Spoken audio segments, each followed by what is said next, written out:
জাতীয় ঐকমত্য কমিশনের সাথে রাজনৈতিক দলগুলোর দ্বিতীয় পর্যায়ের আলোচনায় আজ অংশ নিচ্ছে জামায়াত ইসলামী। এরই মধ্যে দলটির নায়েবে আমির ডাক্তার সৈয়দ আবদুল্লাহ আবু তাহেরের নেতৃত্বে ৩ সদস্যের প্রতিনিধি দল ফরেন সার্ভিস একাডেমিতে পৌঁছেছেন।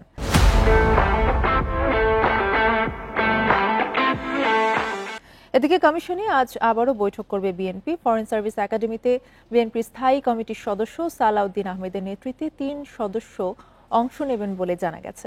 এর আগে মঙ্গলবার ঐকমত্য কমিশনে দ্বিতীয় ধাপের প্রথম দিনের বৈঠক হয়। সেখানে যোগ দেন বিএনপি নেতা সালাউদ্দিন আহমেদ, এনসিপির তাসনিম জারা, এবি পার্টির ব্যারিস্টার ফুয়াদ, সিপিবির রুহিন হোসেন প্রিন্স, গণ অধিকার পরিষদের নুরুল হক নূর সহ প্রায় ৩০টি দলের প্রতিনিধিরা। গত ২২ এপ্রিল সংস্কার প্রশ্নে ঐকমত্য প্রতিষ্ঠার লক্ষ্যে ৫টি কমিশনের গুরুত্বপূর্ণ সুপারিশ নিয়ে ঐকমত্য কমিশনের সঙ্গে আলোচনা করে বিএনপি।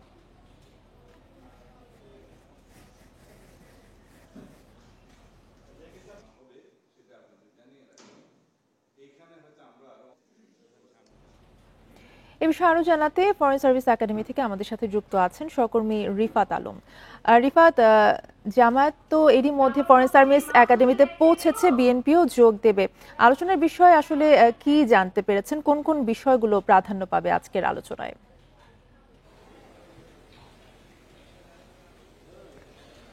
জি, আজকের যে আলোচনাটি অর্থাৎ বেশিরভাগই সাংবিধানিক বিষয় এই আলোচনার এজেন্ডার মধ্যে রয়েছে। আর এটি দ্বিতীয় দফার আলোচনা অন্তর্বর্তীকালীন সরকারের রাষ্ট্র সংস্কারের, এবং দ্বিতীয় দফার বৈঠকটি শুরু হয়েছিল ঈদের আগেই ৩ জুনে উদ্বোধন করা হয়েছিল, এবং গতকালকে এর দ্বিতীয় দফার দ্বিতীয় দিনের বৈঠক হয়েছে, আজকে তৃতীয় দিন।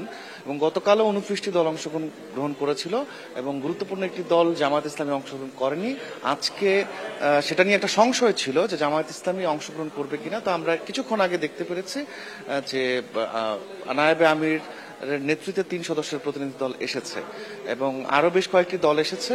কিছুক্ষণ আগেই সংবাদেও জানানো হলো, এবং কিছুক্ষণ আগে এনসিপির ৩ জন প্রতিনিধি সদস্য এসেছে, এবং এক এক করে সবাই আসছেন। এখনো আলোচনা অনেক দলের আশাই বাকি রয়েছে। আর যে বিষয়গুলো আলোচনার কথা বলছিলেন, যে এখানে আজকে গুরুত্ব পাবে 3টি জায়গা থেকে। একটি হচ্ছে যে এনসিসি অর্থাৎ সাংবিধানিক কাউন্সিল, সেই বিষয়টি নিয়ে আলোচনা হবে।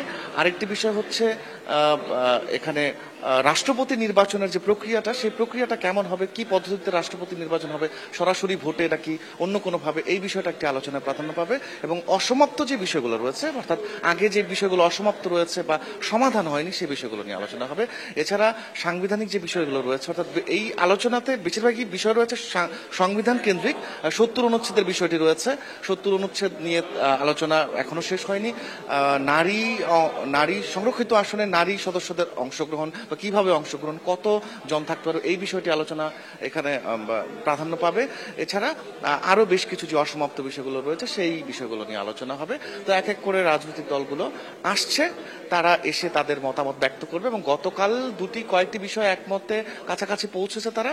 আজকে একটি আশাবাদ ব্যক্ত করছেন ঐকমত্য কমিশন, যে ভালো কিছু আরো অনেক দলকে আসলে সাংবিধানিক বিষয়গুলোতে ঐকমত্যের দিকে নিয়ে যেতে পারবে ঐকমত্য কমিশন। তো এখন পর্যন্ত আসলে আরো কিছু দল, গুরুত্বপূর্ণ দল বাকি রয়েছে। বিএনপি সহ অন্যান্য দল এখনো এসে পৌঁছায়নি। আসার পরে তো কিছুক্ষণ পরে বৈঠক শুরু হবে। আমরা পরবর্তীতে জানাতে পারবো সবশেষ এখানকার বিস্তারিত। ফরেন সার্ভিস একাডেমি থেকে জানাচ্ছিলেন রিফাত আলম।